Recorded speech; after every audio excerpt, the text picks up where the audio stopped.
Thanks for tuning in. I'm Scott Walter. And I'm Michael Watson. This week, we look at left-wing activist groups like Media Matters and Center for Media and Democracy that launch swarming attacks against conservative pundits and organizations. We're happy to have a survivor of one such attack, Bill Meierling of the American Legislative Exchange Council, or ALEC, who will join us for this episode. This is the InfluenceWatch podcast.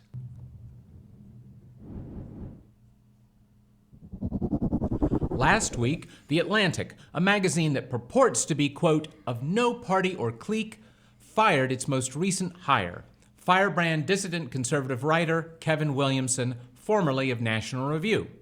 The firing came amid savage and well-organized attacks by Media Matters for America, a group with a history of taking conservatives out of context and hounding their advertisers and employers. The goal? Silence conservatives who aren't either house-trained, almost liberals, or far-right radicals who are so extreme they're doomed to fail and be pushed out of the national conversation. Joining us today is a man who knows a thing or two about enduring a left-wing swarm attack with more pleasing results. We're talking with Bill Meierling, Vice President of External Relations of the most important conservative group you might never have heard of, the American Legislative Exchange Council. Over the past several years, a number of left-wing activist groups, including Center for Media and Democracy, Color of Change, and Common Cause, have attacked ALEC for having the gall to be effective advocates for conservative state and local policies. Bill, can you tell us a bit about yourself and ALEC's work? Sure. Thank you very much, Scott, and thank you, Mike, for having me on your show today.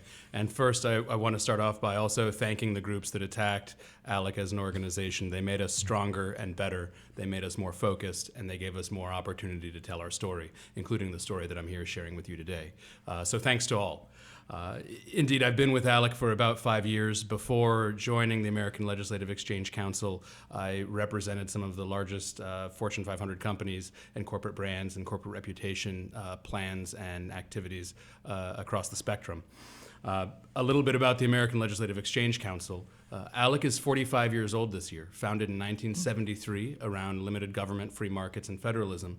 ALEC brings legislators, members of the business community, the think tank community, and citizen advocacy groups together to discuss ideas, to exchange ideas, and to create better, more workable policy. Well, thanks. Now, Mike, let's turn to you. Tell us a little bit about what's going on with The Atlantic magazine, Media Matters for America, and Kevin Williamson. So the Atlantic, which although it again purports to be of no party or clique, brought on Kevin Williamson, who is was a writer for National Review, firebrand, very very staunch conservative writer, but a dissident from the Republican Party. And he's best known probably for a number of pieces that he wrote concerning poverty in America, especially poverty in rural white America. He wrote a very long piece for National Review about the troubles in Appalachia. He's also known for opposing the Trump administration. That's his dissent from the Republican Party. And also a staunch belief in the pro-life cause, he has a personal reason for that, right? Which may have something to do with the fact that he was born and given up for adoption in rural Texas shortly before the decision came down in Roe v. Wade that mandated legalized abortion across the nation. Yes, but I'd just throw in, Christopher Hitchens, most people don't realize, but Christopher Hitchens was a pro-lifer, though he wasn't particularly courageous about it. In fact, he wasn't as courageous as Mother Teresa, whom he attacked all the time. But anyway, his mother, I believe, aborted the child before him and the child after him, which may have something to do with his views. But so that's Williamson. Well, let's turn then to The Atlantic, the magazine that hired him for, what was it? 6 days. So it was more than 72 hours. Okay, so maybe 102 hours. He was a columnist for The Atlantic for 6 days. It was founded in the last century. It's 160 years old. News and Culture magazine. The editor is a gentleman by the name of Jeffrey Goldberg. And the owner is a former Beltway bandit turned publishing magnate, a gentleman by the name of David Bradley. And Goldberg hired Williamson off from the National Review to join the magazine's handful of non-Democrat non-explicitly liberal opinion contributors. Now, some of those non-liberal opinion contributors include David Frum, who I'm not sure if he's expressed a conservative opinion other than immigration restrictionism in the past decade and a half, and Connor Friedersdorf, who is a civil libertarian. Yep. Now, The Atlantic has had, to be fair, if I'm remembering correctly, they've had Ross Douthat for a while, and Andy Sullivan also. Ross back. Douthat, now of the New York Times, got, I believe, his national start there. And I do believe they had Andrew Sullivan for a while, yeah. That would have been long before the current publisher and editor, I think. But in any event, so that's Williamson. Now, Media Matters for America. Tell us about that. So Media Matters for America is a left-wing pressure group that's been around since the early 2000s that basically exists for the purpose of attacking and pressuring right-leaning media and right-leaning commentators and anyone who would dare employ a right-leaning commentator.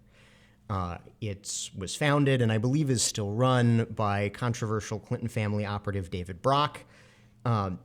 And it's funded in large part by the Democracy Alliance of Liberal Donors, the most prominent of whom is George Soros. Yep, and I will break in for just a second to remind folks on Democracy Alliance. First, if you go to InfluenceWatch.org, you can find lots more about Media Matters and Democracy Alliance and David Brock. But the quick 30 seconds on Democracy Alliance is it is a donor cabal originally founded by George Soros and Peter Lewis of Progressive Insurance, and it was funded because they had both, between them, they put in tens of millions of dollars into the 2004 presidential campaign to the Democratic Party and party apparatus, expecting John Kerry to beat George W. Bush. That failed, and they were very bitter about that. And the idea was that left-wing donors like them needed to fund the left-wing infrastructure outside the party. And so the way the Democracy Alliance works is you pony up your dues of around $30,000 a year to be a member, or they say partner, and then you promise that you'll put at least $200,000 a year into that left-wing infrastructure, into about a couple of dozen groups that they think are the most powerful, effective, weaponized parts of the left, and Media Matters is prominent among them. Yeah. So then, what Media Matters then did, and what they do is they compile dossiers on everything that the conservative pundit of the hour has ever said. So if one of us ever got a contributorship with CBS, Media Matters would look through this podcast for anything that we would have said, and then they clip it, snip it, take it out of context, take it out of the context of whatever argument was being made, and hold it up as this is your sincere belief that's so radical that you should be kicked out of polite society. And then they sit on it until any conservative who wants to step out of the conservative media would be picked up by a media outlet that might have a mixed or liberal audience. Yep. Or the conservative says something that's particularly controversial, and then the file drawer of material that they have stored up for you gets dropped on you. Okay, well, so we've got Media Matters, we've got Williamson. This was a perfect storm. How did that go down? Right. So what Media Matters, so a couple months ago, Goldberg announces that he's hiring a new slate of contributors, one of whom is Kevin Williamson. So that is the alarm call to Media Matters to go dig through everything he's ever said in his life. And what they found was a statement that he made on Twitter and also on a podcast that he believed, and he stated this fairly clumsily, that he believed that abortion is murder and in a hypothetical legal regime should be treated as such, including if we are going to retain the death penalty. Williamson himself is skeptical that we should retain the death penalty, that the death penalty should be available. After Media Matters had taken this to the chop shop, shopped it to The Guardian, the left-wing British newspaper that has now come to America, then it somehow metastasized into the claim that Williamson wanted to lynch a quarter of American womanhood. And this, of course, then precipitated the swarm attacks from Media Matters, Ultraviolet, Guardian commentators, the whole left-wing infrastructure. And then immediately after the attack started, Goldberg got wobbly. He put out a statement in which he said that he believed everyone was entitled to second chances. Basically, blood in the water for this kind of attack. And then, after allegedly, Williamson refused to recant, which is exactly what you would have expected from someone of Williamson's record. Goldberg canned him. Yeah. Now, Williamson is just the latest in a long line of people who've had these kinds of swarms. Rush Limbaugh was one of the earlier ones. Sean Hannity more recently. Basically, anybody who either achieves or suddenly has dropped upon them a nice audience, who's on the conservative side, can expect this. So, Bill, certainly Alec, is familiar with the name Ultraviolet and Common Cause, Color of Change, Center for Media and Democracy, and the rest. Tell us a bit about what it's like to be at the center of one of these swarms. Well, first, if I may back up just a little bit, something to think about in the context of swarm attacks is the lowest hanging fruit or the most suitable potential adversary or target in these cases is a consumer-facing brand. Whether that be a publication like The Atlantic, a journalist that has a public face and narrative, or a company that sells things to people. Each of these have an angle or a flank that remains uncovered because it's incredibly important for those companies, brands, or individuals to interface with everyday moms and dads. This opens any organization, ALEC, for instance, whose members are some of the most important companies in the world, and whose members are also some of the most important and valuable legislators across the United States, or to someone like Kevin Williamson, who is a brand in and of himself. These represent real challenges to pursuing your goals, pursuing your challenges. So what we've seen over the past several years with these groups on the progressive left is a focus on what I like to call name, shame, and defame campaigns, where it might not necessarily be about the basis of your argument. Mike, to what you were saying, it was about deconstructing the argument. Right. It's about taking the one clip where you threw out a hypothetical that then, after Media Matters is done with it, becomes your sincere belief that you don't actually hold. Correct. That's exactly right. So that's one angle. The other is specialization on the progressive left side, where each individual organization working in concert through the Democracy Alliance is pursuing a specific angle or avenue. In the case of ALEC, Common Cause focused mostly on corporate interests. They would focus on companies and attack companies based on their membership in ALEC. The Center for Media and Democracy would do the same thing, but with legislators. Now, how that manifests for each, Color of Change would institute online pressure campaigns and Twitter storms that were incredibly creative. So good on them for creativity. On the flip side of it, the Center for Media and Democracy would issue open records requests against legislators. In fact, in an online message forum, the then head of the Center for Media and Democracy, Lisa Graves, bragged on Influencer Salon that in 2014 she had issued more than 2,500 open records requests against legislators. Yeah, or FOIA is the more typical. That's the federal law. Correct. Yeah. So what's interesting about that is this is what I call the compliance feedback loop, and you can see it manifest in advertising and public areas as well. But for our purposes right now, the compliance feedback loop is as follows. ALEC posts everything it does, all work product, including emails to its legislators, online.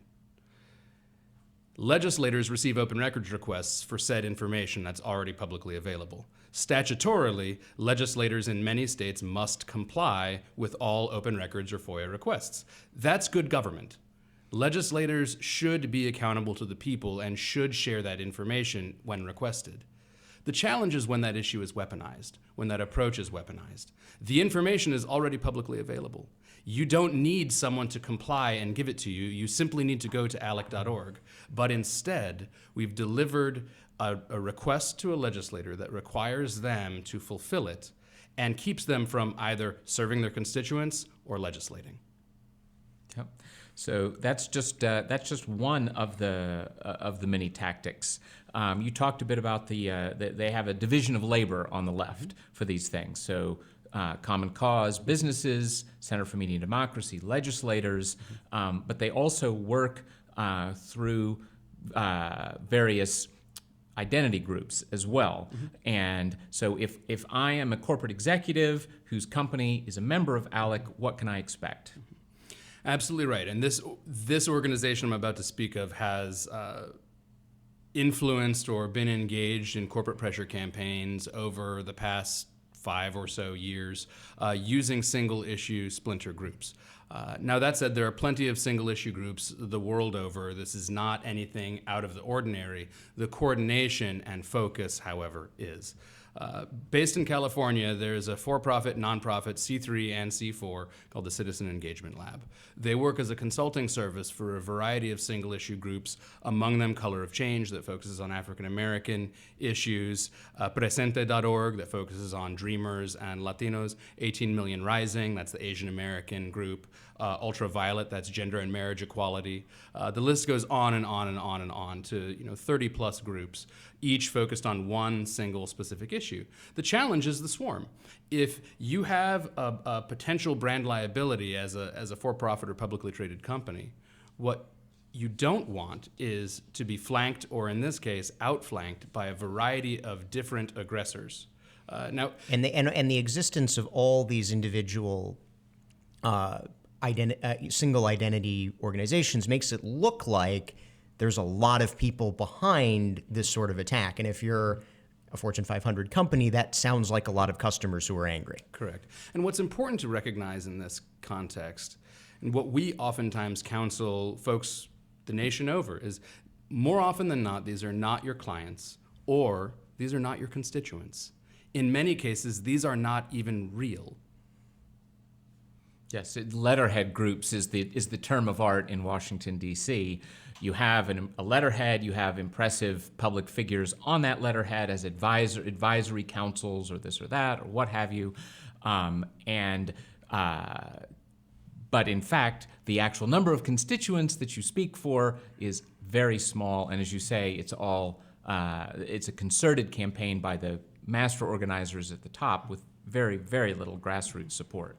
Now, let me jump in here for a moment too, because we're talking a lot about organizations that are attacking in a name, shame, and defame approach. I'd like to put out here, or submit for the record, that all people in this country deserve a right to espouse their perspectives. That's the point of the First Amendment, and that's the point of rigorous debate. The challenge herein is that many of these organizations are trying to win the debate by silencing debate, not by having it. And that's destructive for the future of America. Yeah, and that well, then the Kevin Williamson yeah, debate right, example. Right, and this is how it works. That Media Matters comes after a potentially effective conservative advocate as a pundit, and kicks him off a platform where he would have an audience potentially outside of already converted conservatives. Yes, not having access to the general public is critical for what they're trying to do. And I will throw out that some years back, I remember C-SPAN did an interesting poll where I'm sure they wanted to know more about people who watched C-SPAN, and they discovered a subgroup of people who had not been political beforehand, but somehow in clicking through the channels on the tube, stumbled onto C-SPAN, found it interesting to watch. This is years ago, back when it was mostly just the Senate and House chambers of the U.S. Congress, and somehow that grabbed people, and they spent some time doing it. And what was amusing is after 6 or 8 months of watching a lot of just C-SPAN floor debates, which I have to say I do not think is the highest intellectual level of conservative and liberal debate, nonetheless, what they found was that there was this big push of those formerly apolitical people became conservatives. And I would say that you see that too in, I'm old enough to remember the Ross Perot campaign. Ross Perot tended to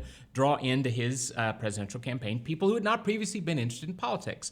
But when they started paying more attention and getting both sides, because that was the point about C-SPAN, it was just unfiltered, both sides, the conservative arguments won over lots of people. You see this in academia too. I know a professor who had a left-wing colleague who discovered that when he asked his students, it was supposed to be a course about politics, so he asked his students about, can you give the both sides, what are the two arguments on the pro-life issue, actually it was, in this case. And none of the students, of course, could give the pro-life argument. And so the left-wing professor felt obliged to say it, and a girl in the front row started crying because she said, I have no idea how to respond to that. She never heard it. There never been the actual debate. So yes, the shutting down debate is the worst thing about these attacks. It's not that Kevin Williamson lost a job. He'll, I'm sure, find another job. It's that we're silencing more and more people and not having these debates. It's an attempt to drive especially effective non-left-wing advocates out of the space because the left could lose if effective not left-wing advocates are in the space. That's right. The idea is to silence debate rather than have it. ALEC, among many other programs, runs Center to Protect Free Speech, led by director Shelby Emmett, who is a fan of saying, if you disagree with the speech, that is the number one indicator that it should be protected. Yes. A favorite Orwell quotation of mine is, journalism is printing what someone else does not want published, and everything else is public relations. Exactly right. So the Atlantic does not exist to be public relations for one side of the debate. It exists to have vigorous, good debate. And by the way, in the case of Williamson, I disagree with lots of things Williamson said, not just on abortion and elsewhere. And many of his defenders, of course, said the same thing. But the idea that an articulate, thoughtful person like Kevin Williamson is beyond the pale and should just be silenced and sent off to some little small town somewhere is un-American, you might even say. Sure. But, Bill, I want to ask you, since ALEC has been, and by the way, of course, I want to say, it is a tribute to ALEC's effectiveness that it has been so repeatedly and vigorously attacked. But Williamson, in this case, didn't win, but ALEC actually has had considerable success surviving and thriving. Yeah, despite it. Tell us some about that. Well, let me tell you just a little bit more about ALEC to help offer context about the survival and success of the organization. ALEC, as you said in the intro, is one of the organizations that most people have never heard of. It's the largest voluntary membership organization of free market-focused state legislators in the country. They come together across state lines to share ideas about what worked and what didn't work. And this is dangerous because if you know what didn't work in one state, then you might not repeat it in another state. The opposition would rather bad ideas be repeated to slow down the opportunities for limited government advocates the world over. So the reality is, over time, groups began to attack ALEC because of its effectiveness. We became a stronger organization simply by speaking truth, by standing by what we believed in, by talking about the policy and leading with the model policies that we believe in. In fact, on a State Innovation Exchange call earlier this year, that State Innovation Exchange is the liberal attempt to construct a clearinghouse of state policy modeled on the center-right ALEC. That's correct. It's the ALEC doppelganger. Yes, and also has an entry on InfluenceWatch.org. Fantastic. On a call earlier this year, the call participants from the State Innovation Exchange indicated that national polling from progressive groups had indicated that the vast majority of the American people were not against ALEC model policies or against free market policy. You hear that, folks? What they said was the vast majority of Americans believe in less government, believe in more individual liberty, believe in their ability to determine their own futures. It sounds pretty much like human nature. But what they said was an effective message at harming ALEC and harming organizations like ours in the free market movement was to talk about corruption and cronyism and champagne and caviar and so on and so forth. Note that none of those things happen at ALEC meetings. None of those foods are served at ALEC meetings. And if only we went to really high-end resorts, that would be fantastic for me. I would love to sit by the beach. But what we do is go to conference rooms to have deep conversation about policy. You see, ALEC members are serious about being legislators. They are professional in their capacity and professional in the execution of their capacity as legislators in furtherance of the desires of the people that sent them to office. That's dangerous for a progressive elite that wants to control society from a central location. As a voter, you would conceivably want to hire with your vote a legislator open to or participating in this sort of activity, regardless of his party, because it shows a serious commitment to public policy. Correct. That oftentimes, especially, look at Congress, but also at the state and local levels, oftentimes legislators lack. Yep. So in this context, it's dangerous for progressive groups to have a conversation or a battle in the marketplace of ideas, and instead resort to a Saul Alinsky name, shame, defame style campaign. And that's what we've seen time and time again for Alec. So let me offer a few stories of Alec for you.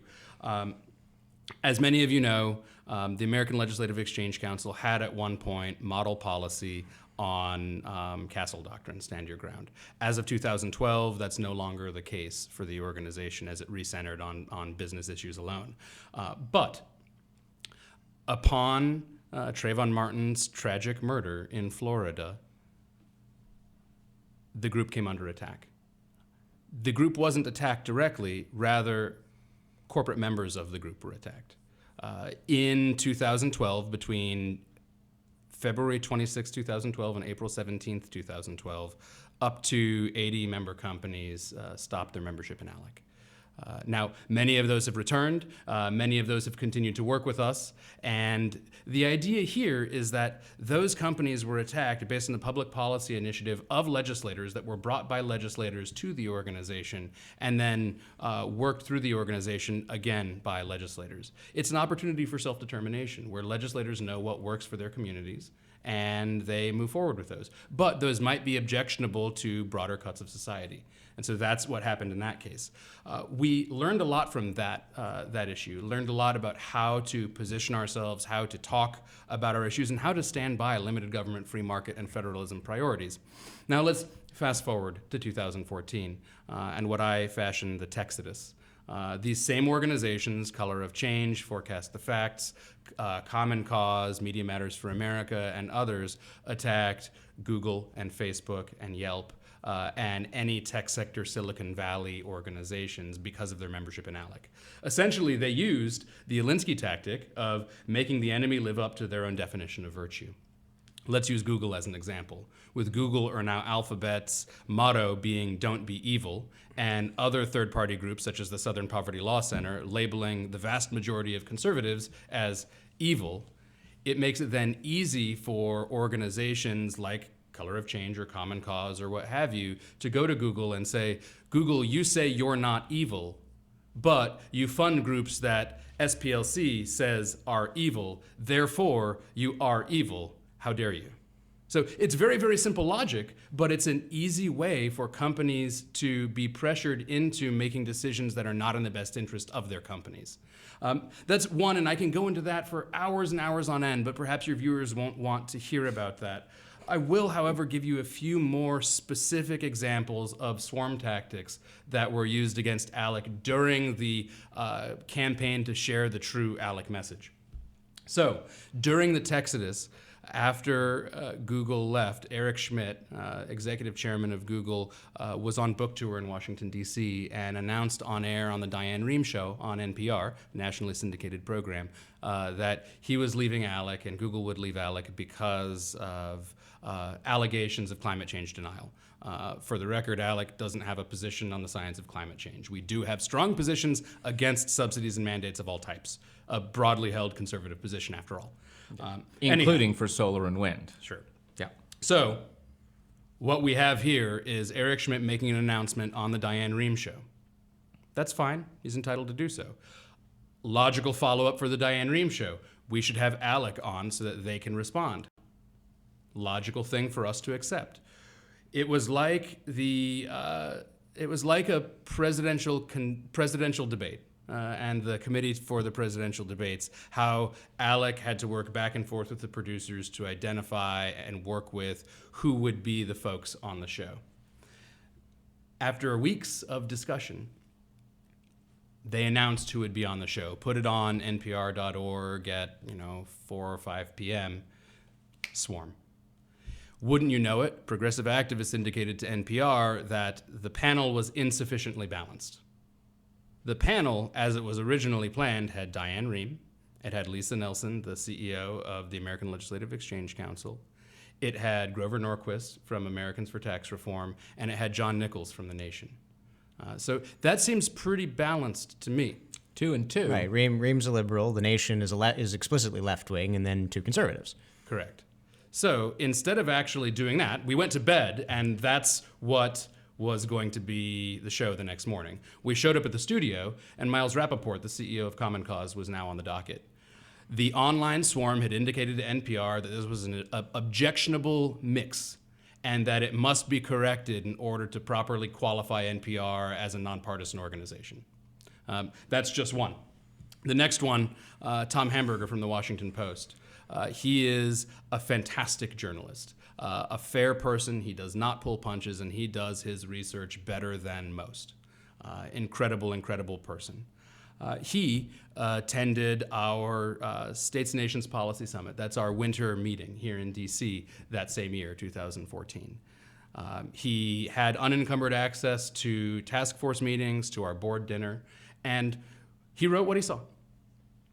Immediately, he was swarmed. His article was insufficiently critical of the American Legislative Exchange Council, so much so that the editors of the Post were called online. It indicated that, and the reality was, he wrote what he saw. He saw a group of folks that may not believe the same things as he believed, engaged in robust and rigorous debate on issues they believed. That's the best of America. People getting together to think and talk and share freely, and that shouldn't be shut down.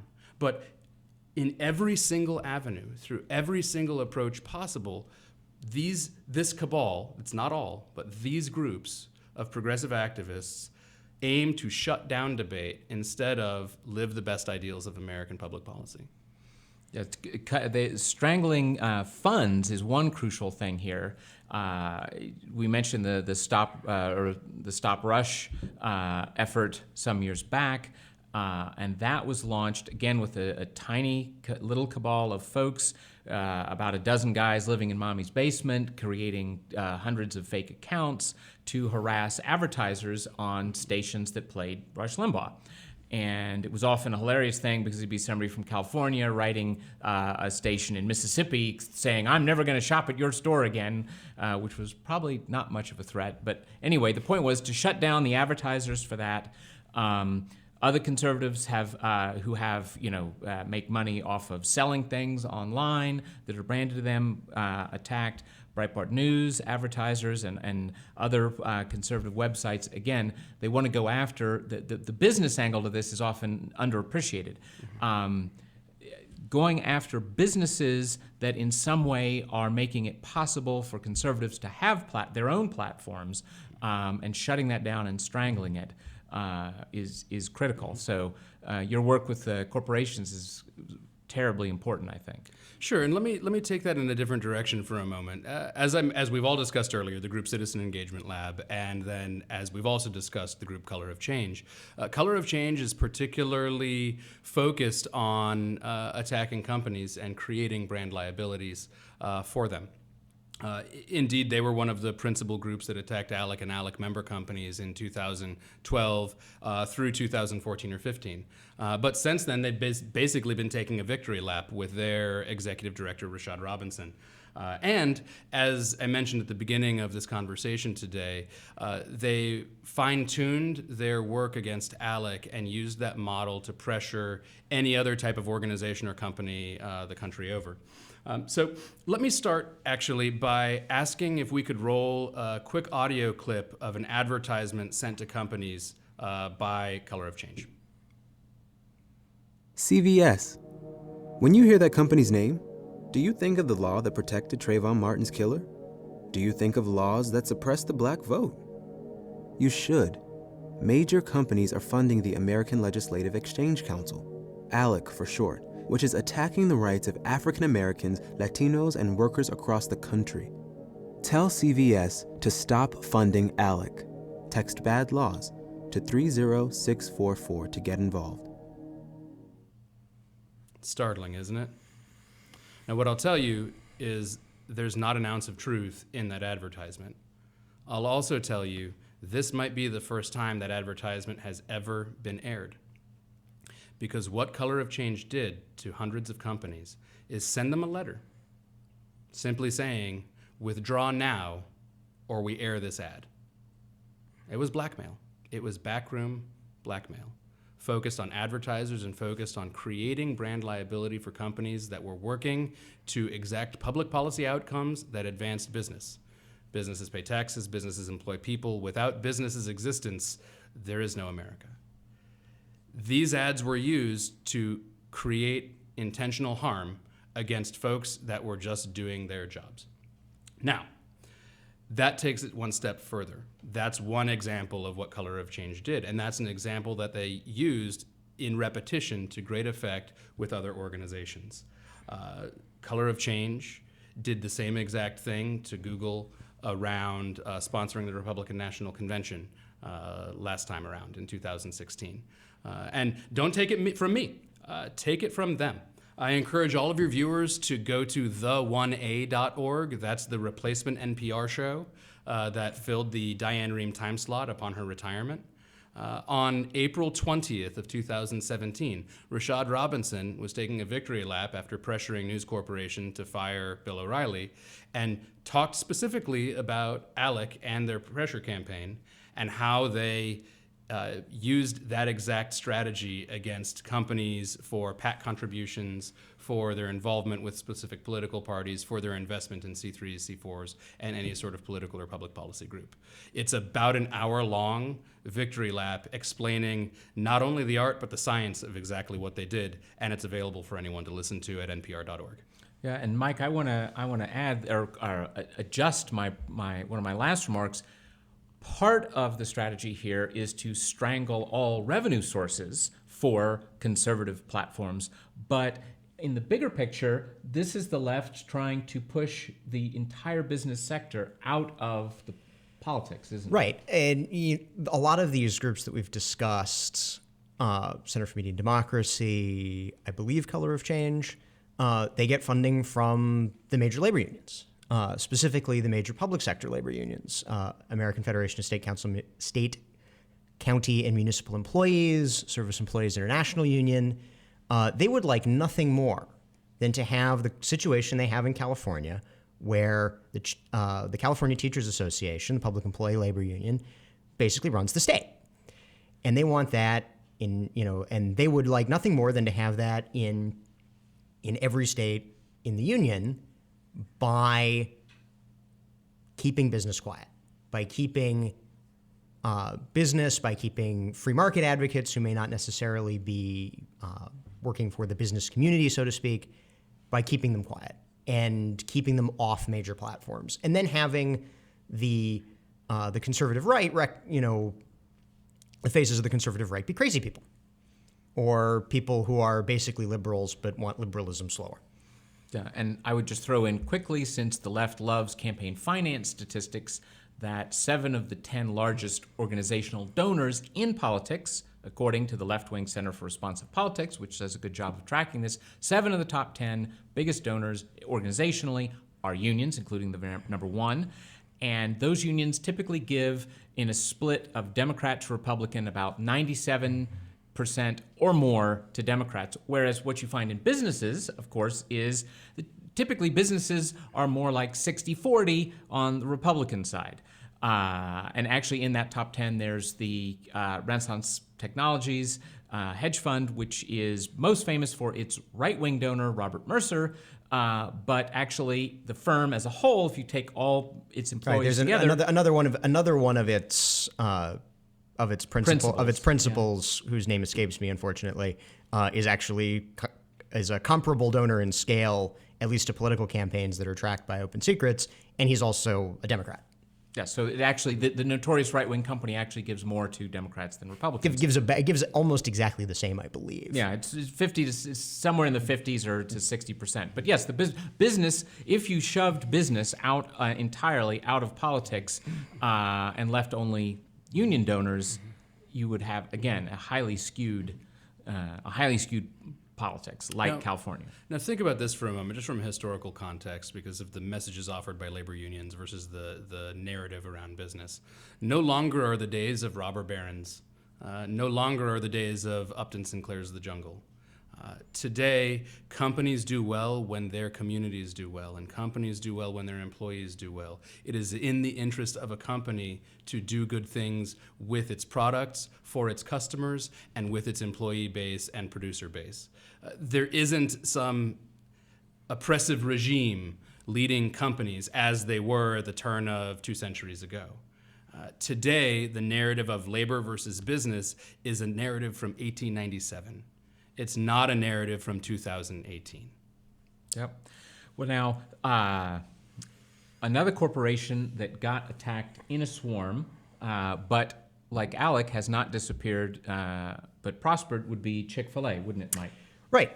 In the earlier part of this decade, I think 2012, 2013, before the decision that mandated that same-sex marriage be recognized by every state,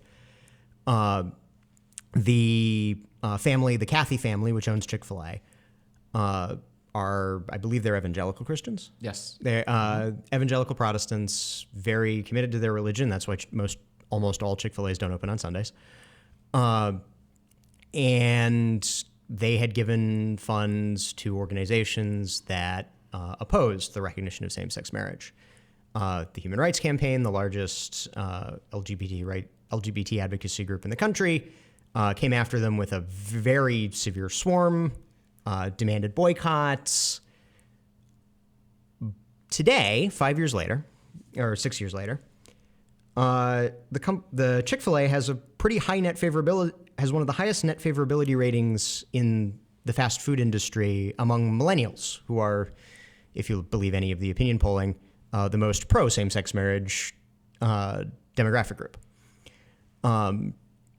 This is, and again, although as a public policy issue, it's off the table by the Supreme Court, as a belief, the Cathys never recanted. Yes. So, Chick-fil-A's still don't open on Sundays. Yes. So, Bill, maybe that's our final wrap-up point, that you can be swarmed by the left and still survive. Mm-hmm. And to put a finer point on it as well, you will never be wrong for standing up for what you believe in. It is important to stand on principle, whatever that principle may be, and speak loudly and support it ardently. Because the only person who will silence you is yourself if you allow yourself to be silenced. Yeah. That sounds like a very all-American point for us to end on. That is our show for this week. Thank you to Bill Meierling of ALEC for joining us. If you're listening to this on iTunes or Stitcher, know that we broadcast a live video version of this podcast at 10 a.m. on Thursdays on Facebook Live and YouTube. You can find our pages by searching Capital Research Center. And if you're watching the video version, we want to encourage you to subscribe to the audio on your preferred podcast platform. We'll see you next week.